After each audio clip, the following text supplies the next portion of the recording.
மேட்டூர் அருகேயுள்ள ஜலகண்டேஸ்வரர் கோயிலுக்கு சொந்தமான மூலவர் லிங்கத்தை திருடியதாக நித்யானந்தா மீது காவல் நிலையத்தில் புகார் அளிக்கப்பட்டுள்ளது.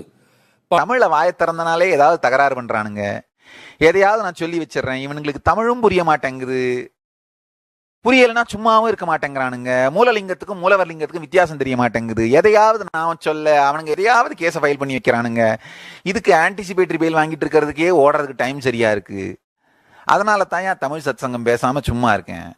சீக்கிரம் வந்துடுறேன். இன்னொன்னு, தமிழ்நாட்டில் எவனுக்காவது எந்த ப்ராப்ளம்னாலும் சரி, அட்டென்ஷனை திருப்பறதுக்கு நித்யானந்த ஒரு ஆளைத்தான் தேடுவானுங்க. ஊருக்கு இழைச்சவன் பிள்ளையார் கோயில் ஆண்டின்னு, யாருக்கு என்ன ப்ராப்ளம்னாலும் டேய் அட்டென்ஷனை டைவெர்ட் பண்ணும், எதையாவது பண்றா. அந்த அட்டென்ஷன் டைவெர்ட் பண்ற லிஸ்ட்ல ஃபர்ஸ்ட் இருக்கிறது நித்யானந்தா தான். நித்யானந்த பேரா போட்டாலே போதுமடா, அட்டென்ஷன் மொத்தமா அவர்கிட்ட போயிரும். நான் என்ன பண்றது? ஆனா இந்த நேரத்திலையும் சிரிக்க நம்மளால தாண்டா முடியும்.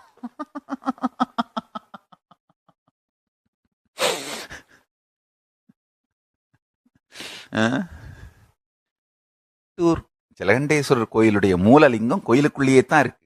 அது எங்கேயும் எடுக்கல, யாரும் அசைக்கல, அசைக்க முடியாது. ஆக்சுவலா சேரும் சகதியும் சேர்ந்து மூடிவிட்டது, ஆலயத்தை மூடிவிட்டது. ஆலயத்துக்குள்ளேயே யாரும் போக முடியாது. நான் சென்று பார்த்த போது கூட தண்ணீர் வடிந்திருந்ததே தவிர ஆலயத்தை தூரமா இருந்து பார்க்க முடிந்ததே தவிர ஆலயத்தின் பக்கத்துல போக முடியாது. அது புதைகுழி போல சேரும் சகதியுமாக ஆகிவிட்டது. யாராலும் அருகில் செல்ல முடியாது. அருகில் செல்ல முடியாது மட்டுமல்லாமல், பிரதிஷ்டை செய்துவிட்ட லிங்கத்தை அசைப்பதற்கு நான் என்ன நாத்திகனா?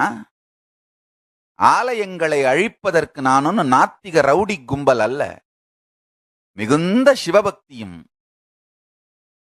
தெளிவான சிவஞானத்தோடு பரம்பொருள் அளித்த பெரும் சிவபக்தியோடு வாழுகின்றவன். ஆலயத்தின் மூலலிங்கம் அங்கேயே தான் இருக்கு. ஆலயத்தோட மூலவர் லிங்கம் அந்த பிசிக்கலா கருங்கல்லாலே செய்து வைக்கப்பட்ட லிங்கம் கோயிலுக்குள்ளேயே தான் இருக்கு.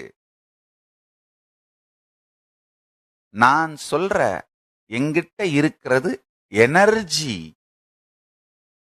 ப்ளூ பிரிண்ட், பிராண பிரதிஷ்டை செய்கின்ற மூல உயிர்ப்பு சக்தி. அது போன ஜென்மத்தில் நான் தாங்க அதுக்கு பிராண பிரதிஷ்டை பண்ணேன். அந்த பிராண பிரதிஷ்டை பண்ண உயிர் சக்தியான எனர்ஜி ப்ளூ பிரிண்ட் எங்கிட்ட இருக்குன்னு சொன்னேன். அதைத்தான் சொன்னேன்.